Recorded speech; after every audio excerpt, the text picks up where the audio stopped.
Quero ler com você o texto de Mateus, capítulo 22, versículo 15 a 21, que diz o seguinte: Então, retirando-se os fariseus, consultaram entre si como o surpreenderiam na alguma palavra.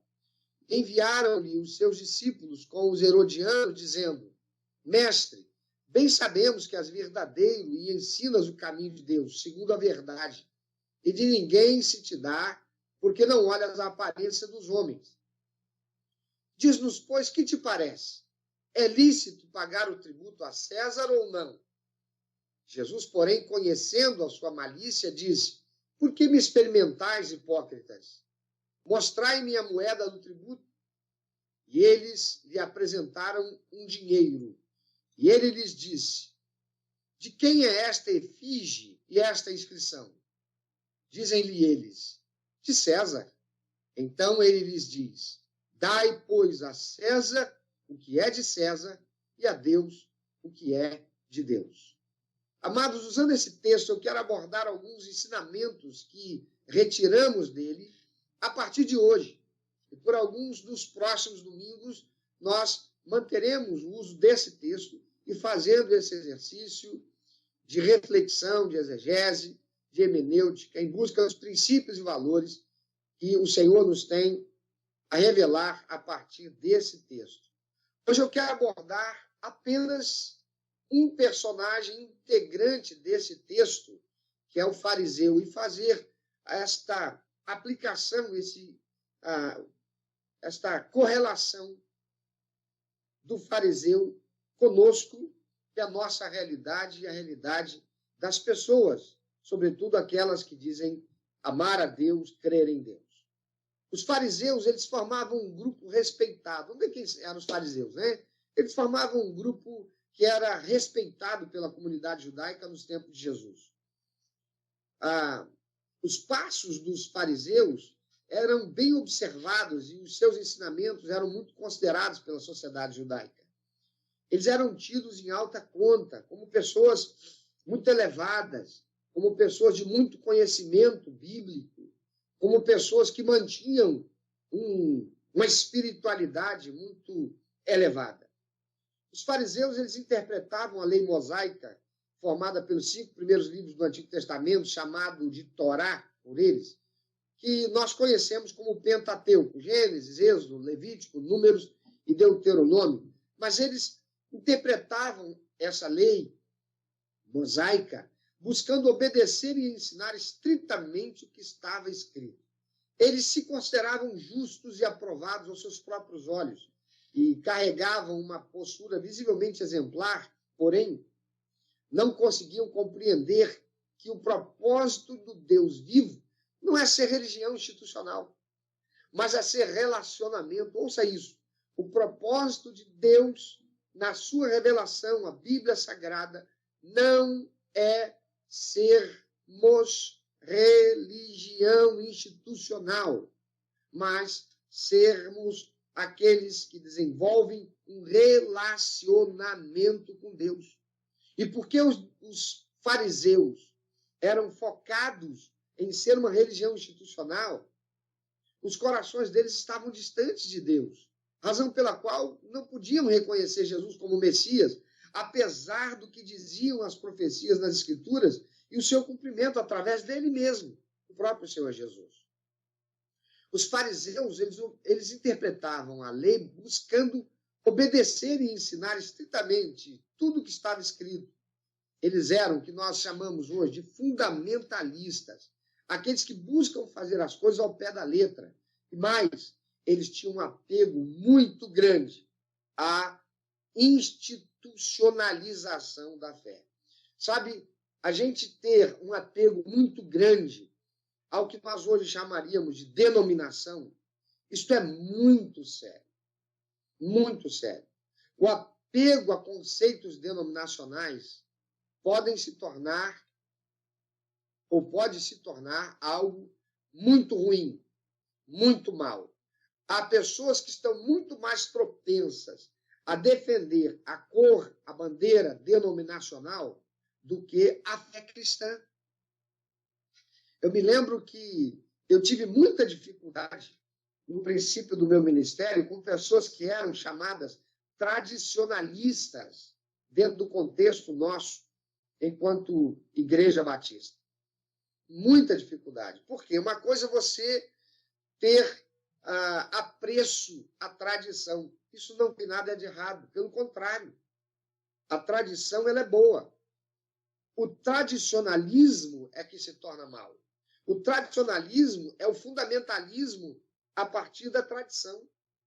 É aqueles que dizem assim, são os crentes Gabriela. Você ouviu falar no crente Gabriela? Eu nasci assim, eu cresci assim, eu fui sempre assim. Eu sou quem? Eu sou Gabriela. São aquelas pessoas que tinham dificuldade, por exemplo, quando eu assumi o ministério da primeira igreja batista de Belfort Roxo, ela tinha 61 anos de idade. 61 anos de existência. Você olha para o templo, você olhava para o templo, as formas de templo eram aquelas formas, ou ainda é, né? Aquelas formas tradicionais do que é ser uma igreja, um templo de igreja batista, muitas vezes associada às influências maçônicas, sabe? Lembrando lá os triângulos, lembrando aqueles pináculos. Tradicionalismo. Mudar aquilo ali criaria dificuldade para algumas pessoas. O púlpito, aquele móvel enorme, atrás do qual o pastor estava como que escondido. Aquela disposição das coisas no templo e no altar, que se mudasse trazia dificuldade para algumas pessoas. A visão tradicionalista relacionada a alguns equipamentos, por exemplo, bateria na igreja. Eu sou desse tempo de criança, bateria na igreja batista era uma coisa assim, só uma outra igreja de cidade grande, e olhe lá. O instrumento da igreja batista, no meu tempo de criança, lá pelos idos da década de 60, princípio da década de 70, era o quê? Quando muito um piano, porque era o órgão. Órgão era um instrumento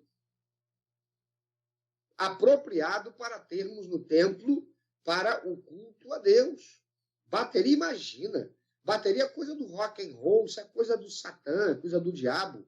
É coisa do... Agora eu aprendi essa. Lapiroto. Alguém disse assim, não fala capiroto, não, que cá é aqui. Deixa ele lá. O lapiroto. Era coisa do lapiroto. Não entrava na igreja, por causa do tradicionalismo, do fundamentalismo, daquela visão equivocada a respeito do que é santidade. Os fariseus, eles eram assim. E a principal implicância dos fariseus com Jesus é que Jesus era cumpridor da lei, mas ele era também oferecedor de uma interpretação holística, ou seja, ampla, vendo o ser humano na sua totalidade, e não apenas a formalidade religiosa institucional. Olhar a formação institucional, religiosa, institucional ou institucionalizada é algo muito sério.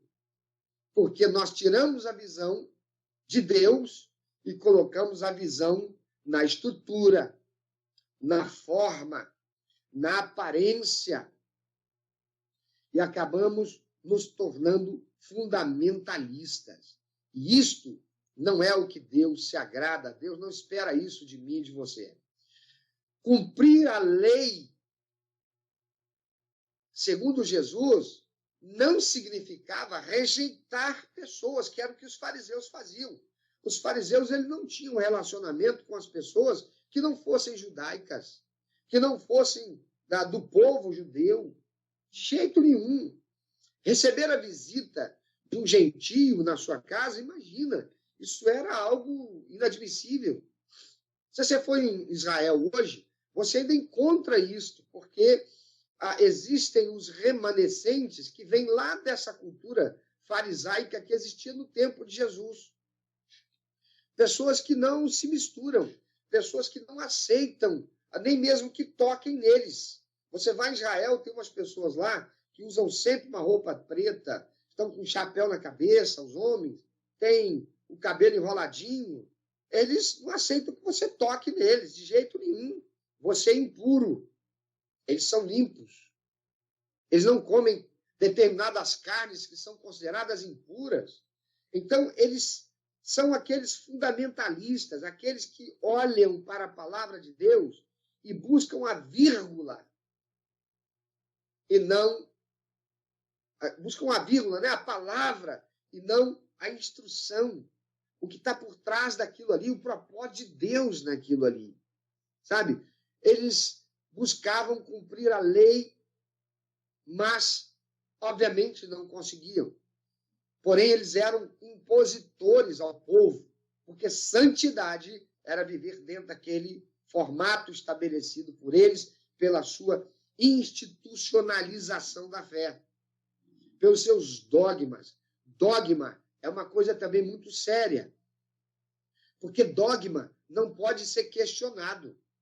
Dogma não pode ser criticado. O que a instituição religiosa diz é para ser isso e acabou.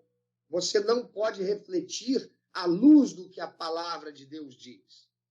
Isto é muito sério. Uma coisa são princípios e valores eternos, imutáveis, estabelecidos por Deus. Outra coisa é aplicar esses princípios e valores, fazendo-os se tornarem um dogma que está circunscrito àquela realidade. Vou te dar um exemplo. Quando eu era criança, lá pelos idos da década de 60 e 70, a mulher não entrava na igreja batista de calça comprida de jeito nenhum. Quando criança, eu devia ter os meus 10 anos de idade, eu voltei a Italva, na minha cidade onde eu cresci, que ainda era uma vila, chamada Vila de Italva, 8º distrito de Campos, Goitacazes.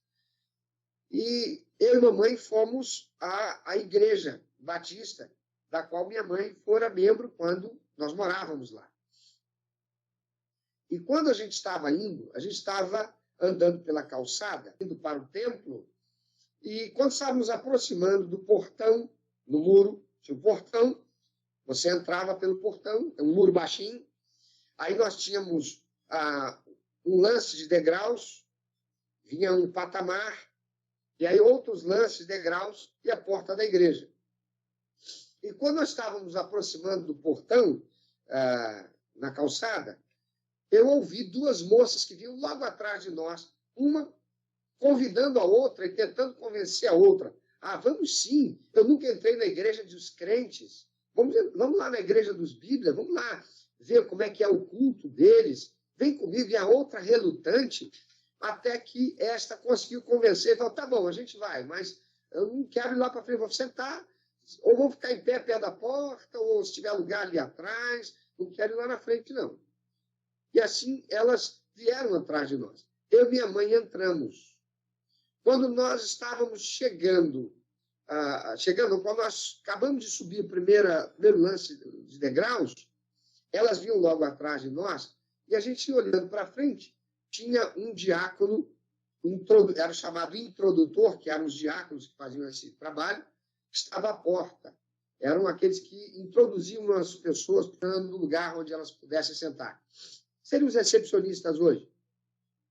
E lá vem um diácono de terno, gravata, com o senho cerrado, e ele passa por mim, minha mãe não dá nem bom dia.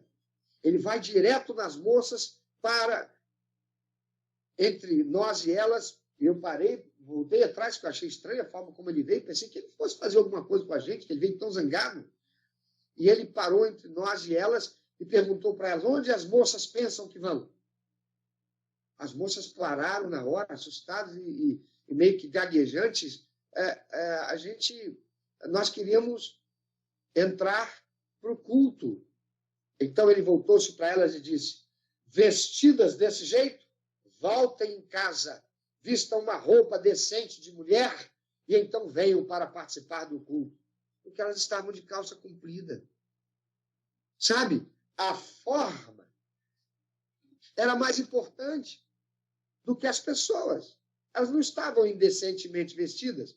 É que naquele contexto entendia-se por uma interpretação errada de um texto do apóstolo Paulo falando às mulheres que as mulheres não deveriam usar vestimentas de homem, nós fazíamos uma interpretação errada daquele texto e aplicando de forma errada às pessoas. Por isso as mulheres não podiam entrar no culto se tivesse calça comprida. E o que acontecia? Muitas mulheres crentes, para a igreja, não podia ir de calça comprida, mas fora da igreja usava. Ia fazer alguma coisa no dia a dia, no trabalho, lá estava usando uma calça comprida, mas para ir ao templo, participar do culto, não podia. Você entende? Os fariseus, eles eram assim. Amados, cumprir a lei não pode significar, ou cumprir a palavra de Deus, não pode significar rejeitar pessoas.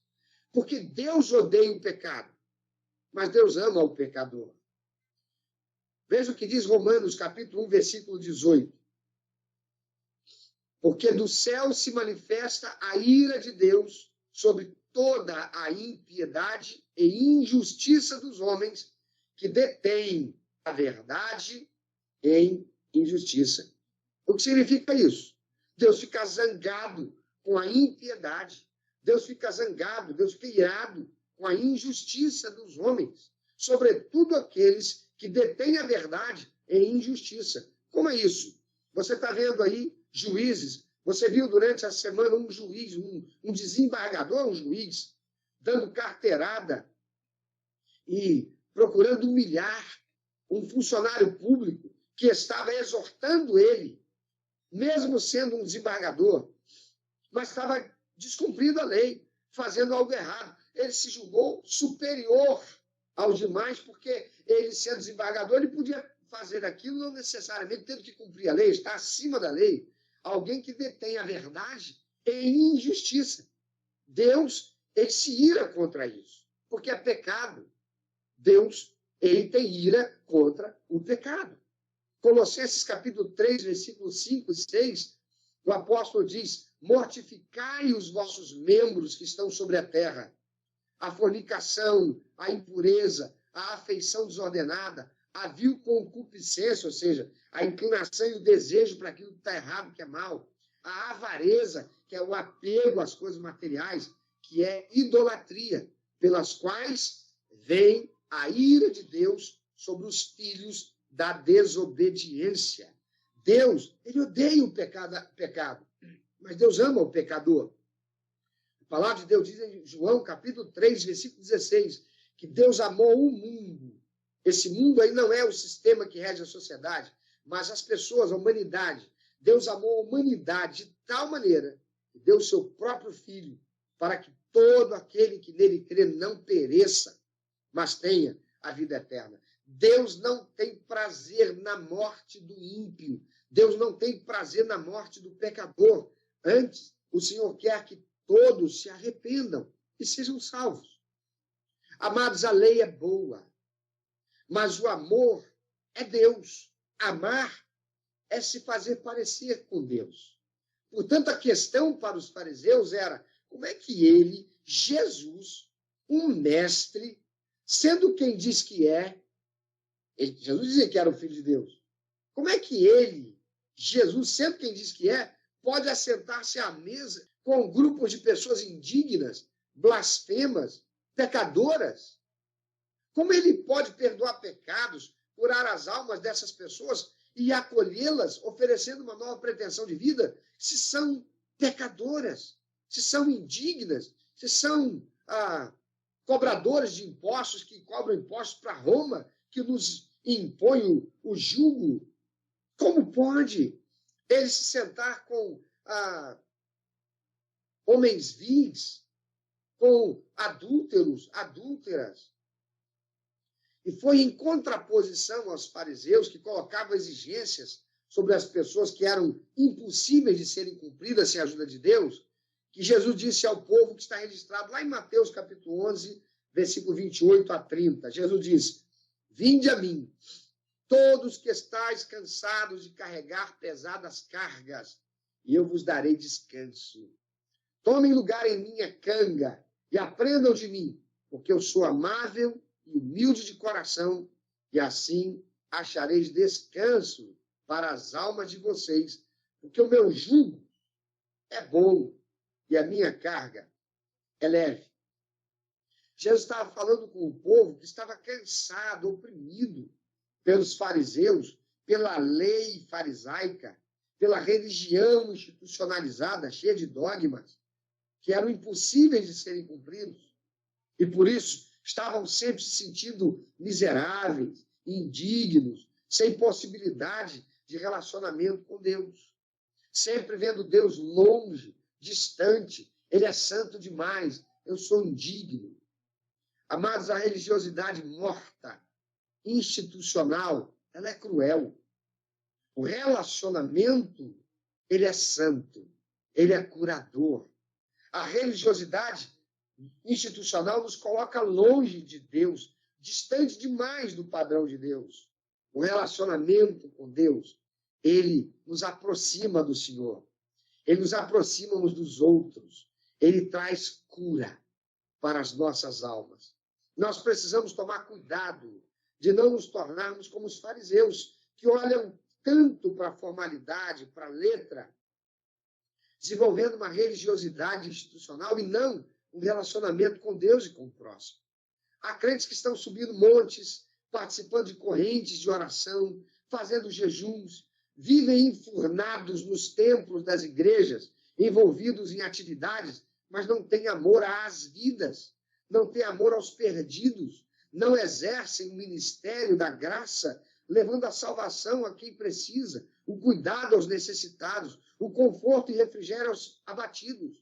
Tem muitos crentes que estão prontos a ofertar grandes somas de dinheiro para mudar, para pintar o templo, para comprar ar-condicionado, para climatizar o templo, para acolchoar os assentos do templo, mas não para a manutenção de vidas, para uma campanha Juntos Sem Fome, para sustento de missões, também para pegar o telefone e investir 30 minutos do seu dia que seja, ligando para pessoas que nem conhece, para transmitir uma mensagem intencional evangelística, como o projeto que nós lançamos para toda a igreja de evangelismo e palavra de esperança através de um telefonema de 60 segundos.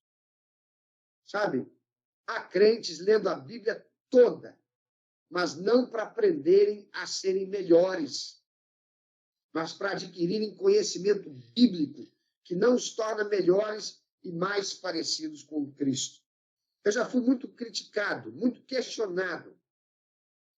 Muitas pessoas, não muitas, algumas pessoas de religiosidade assim, já até deixaram a igreja dizendo, eu não vou permanecer nessa igreja porque aqui não se estuda a Bíblia. Nós não temos uma escola bíblica dominical. Eu quero estudar a respeito dos profetas. Eu quero aprender mais da geografia bíblica. Eu quero aprender mais da história bíblica. E aqui o pastor, ele escreve umas lições lá que não ensinam Bíblia. O que é que essas pessoas estavam querendo? Elas estavam querendo conhecimento formal da Bíblia. Quem são os profetas maiores? Quem são os profetas menores? Como é que se divide o cânon bíblico? Onde fica Gomorra? Sabe? Vamos estudar sobre o profeta Abacuque.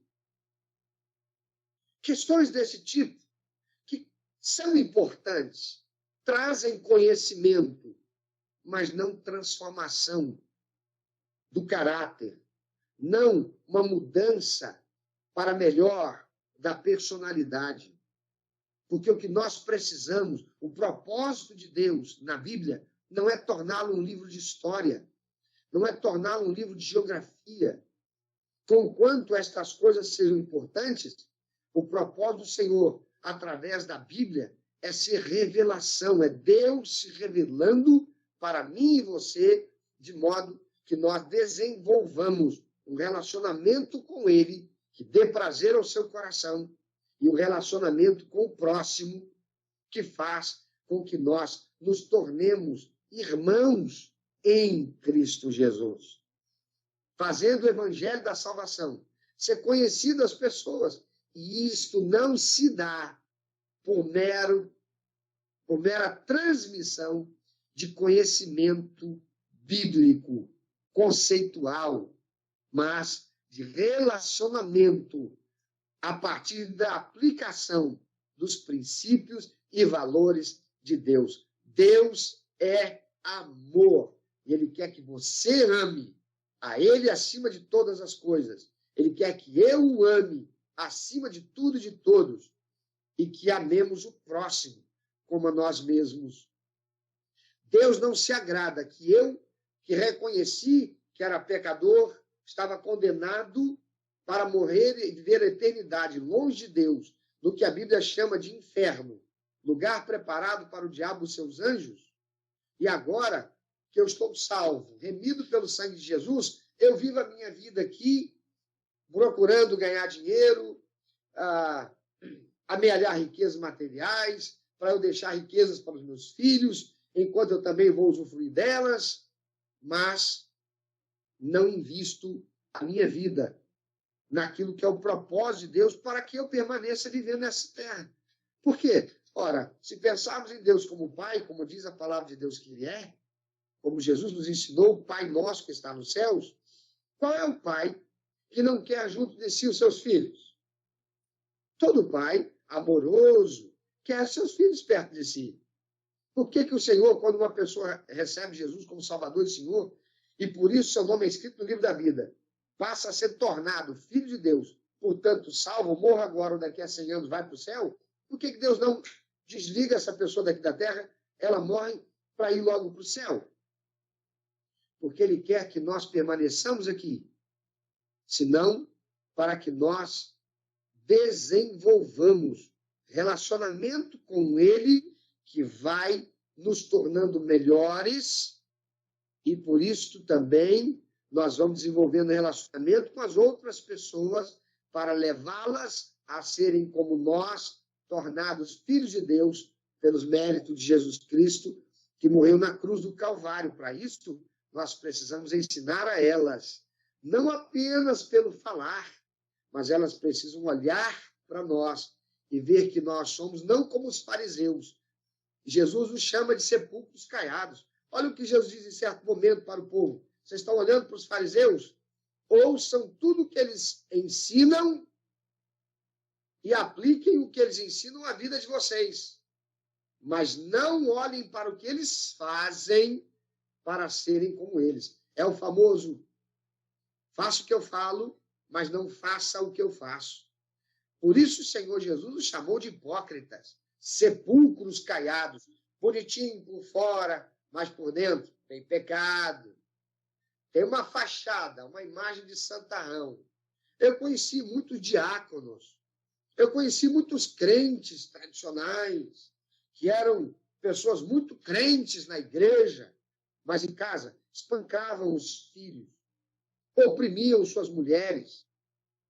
Mulheres que na igreja, vestimenta de crente, fala de crente, mas saiu da igreja, fofoqueiras inveteradas, viviam misturadas em fofocagens, sabe, em dissimulação e até em promiscuidade, adictas, viciadas de novela, que torciam para o mocinho ficar com a mocinha, mas para isso a mocinha tinha que abandonar o casamento dela e praticar o adultério com o mocinho, mas na novela não fala nem mostra como adultério, é amor.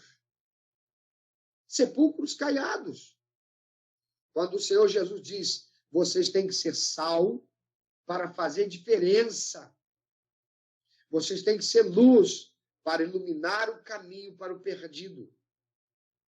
A palavra do Senhor nos ensina a não nos tornarmos como os fariseus, porque os fariseus tinham tanto apego à lei, tinham tanto conhecimento da lei, mas não tinham relacionamento com Deus e, por isso, não tinham relacionamento com o próximo.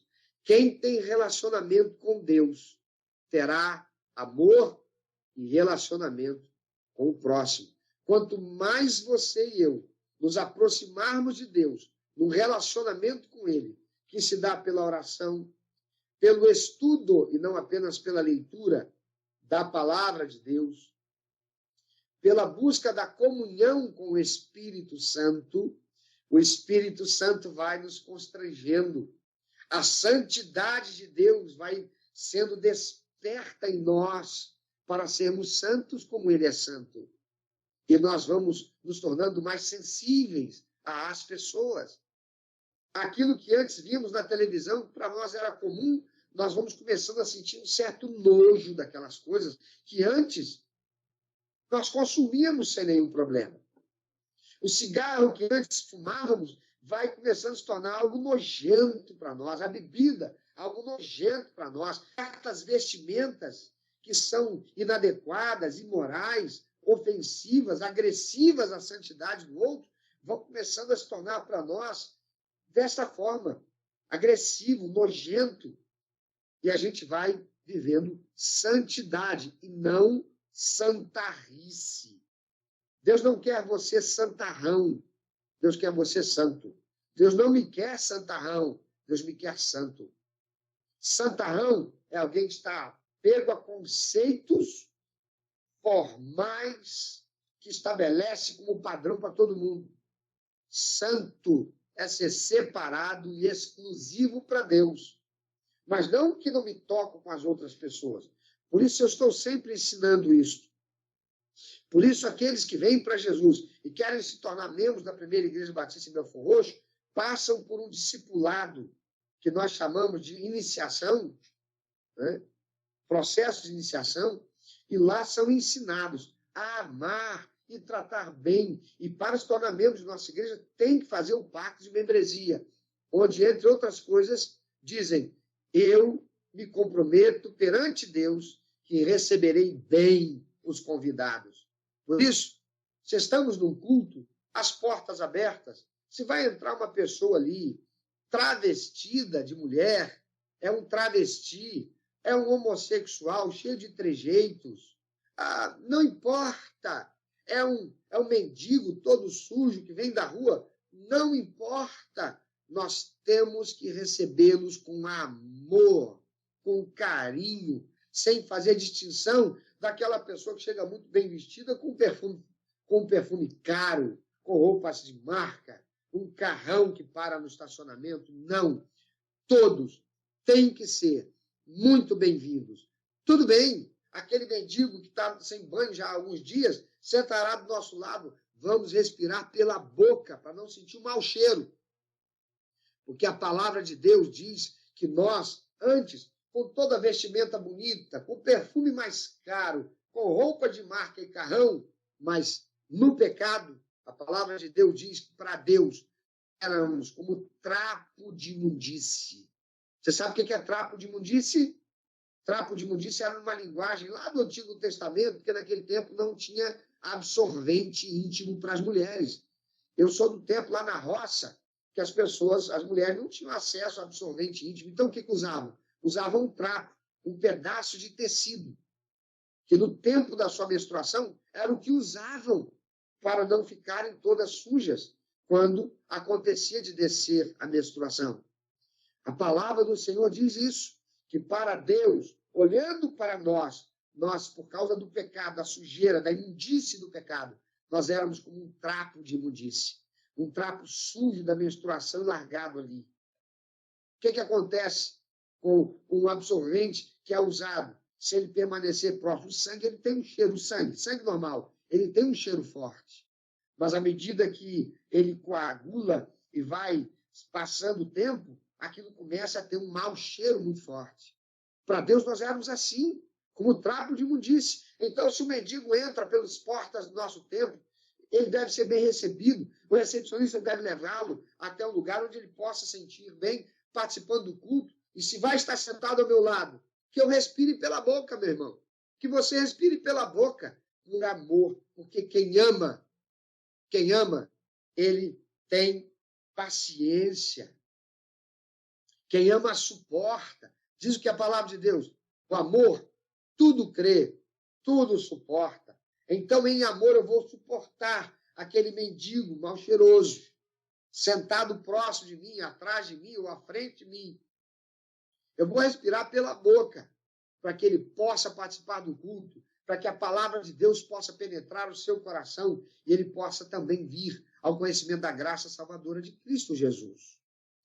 Eu me lembro, quando eu era adolescente, eu era membro da Igreja Batista da Coroa, lá em Campos.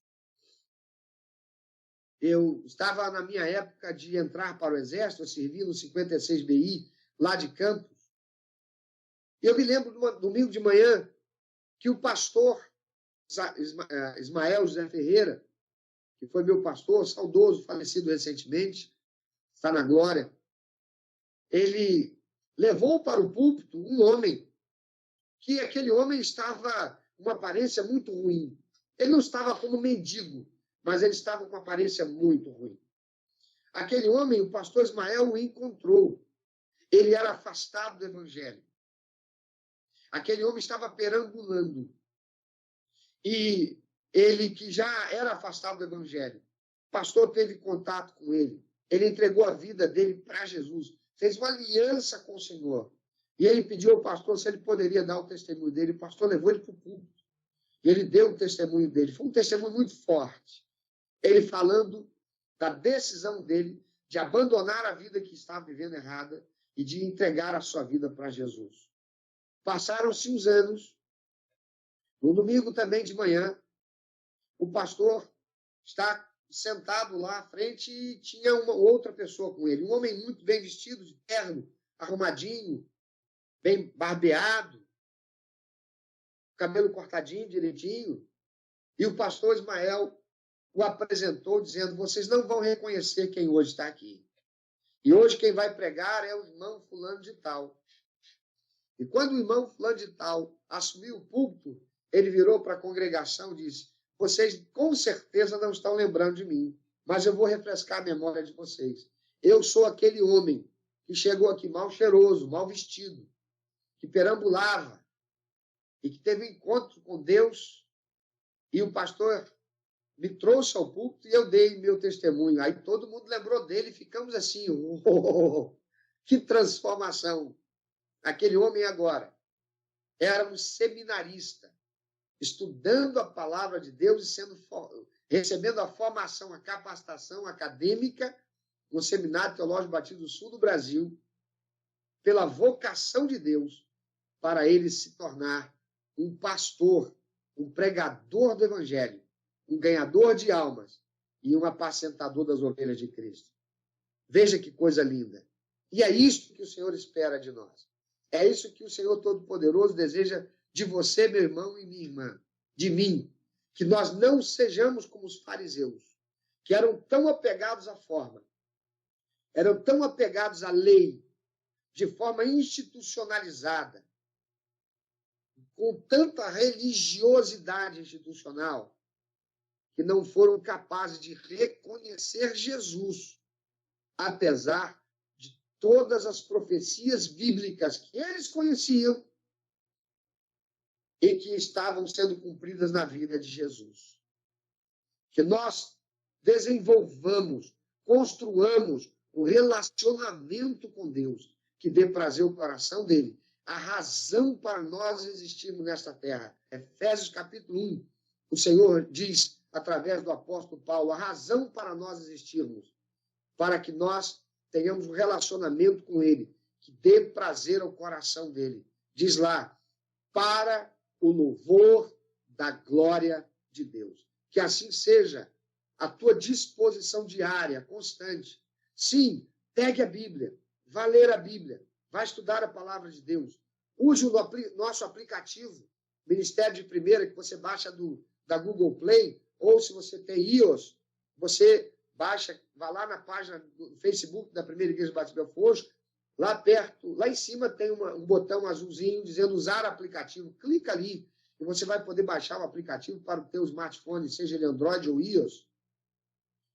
Estude a palavra de Deus, mas, sobretudo, desenvolva relacionamento com Deus e com o teu próximo, para que assim eu e você possamos nos aproximar mais de Deus, nos aproximar mais das pessoas, expressarmos amor e cumprirmos a missão de trazer pessoas para Jesus e torná-las membros integrantes da família de Deus na nossa igreja.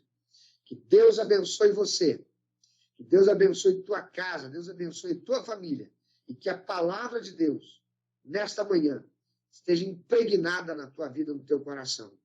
Agora eu quero falar com você, querido e querida, que está conosco e que está afastado do Senhor. Você que nunca fez a tua entrega de vida ao senhorio de Cristo Jesus. Você nunca reconheceu, você não falou para Deus isso. Senhor, eu reconheço que sou pecador e não mereço a salvação, porque foi preciso Jesus vir a esse mundo morrer na cruz por mim. Eu hoje quero receber Jesus como meu único, eterno e suficiente Salvador e ser também tornado filho de Deus, como diz a tua palavra. Você quer receber Jesus como teu único, eterno e suficiente Salvador? Quer fazer hoje uma aliança com Jesus, de ser filho de Deus e de ser alguém que vai passar a desenvolver um relacionamento com Deus e com o próximo, sendo membro integrante do corpo de Cristo, a igreja do Senhor, para que você possa crescer, amadurecer na fé, aprender mais do Senhor. Nós queremos ser um lugar de vida para você. Não importa se você está em Belford Roxo, em outros municípios ou, quem sabe, até em outro país. Nós estamos de portas abertas para sermos bênção na tua vida. A gente vai caminhar junto com você. Você vai participar dos estudos conosco. Nós vamos apresentar a você discipulado cristão e você vai aprender mais de Deus.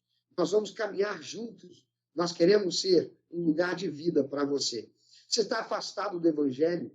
Você, em algum momento da tua vida, por alguma circunstância, você foi levado para longe da comunhão com Deus e a igreja do Senhor Jesus? Quer voltar hoje? Entende que o teu lugar não é no mundo, que o teu lugar não é sendo andorinha sozinha, porque um só não faz verão. Você quer voltar a ter comunhão com a igreja de Cristo? Reconhece que a igreja não é esta coisa institucionalizada meramente. Ela precisa ser uma instituição por ter necessidade de dar resposta ao ambiente social e jurídico da nossa nação, mas sermos cristãos que buscam a autenticidade de vida com o Senhor, na comunhão uns com os outros, aprendendo a amar e suportar uns aos outros, como diz a palavra de Deus, e crescermos mutuamente em relacionamento que dá prazer no coração do Pai, você também é muito bem-vindo para estar conosco. Escreva aí nos comentários, diga aí, eu quero me tornar membro da Igreja de Cristo Jesus. Eu quero voltar à comunhão com o corpo de Cristo, a Igreja de Jesus. Ou então eu, hoje, assumo uma aliança, recebendo Jesus como meu único, eterno, suficiente Salvador e Senhor. Faça isso, faça-nos saber, escreva aí nos comentários e nós vamos entrar em contato com você. Nós vamos oferecer a você um discipulado para você aprender mais do Senhor e como fazer para ter um relacionamento que dá prazer ao coração de Deus.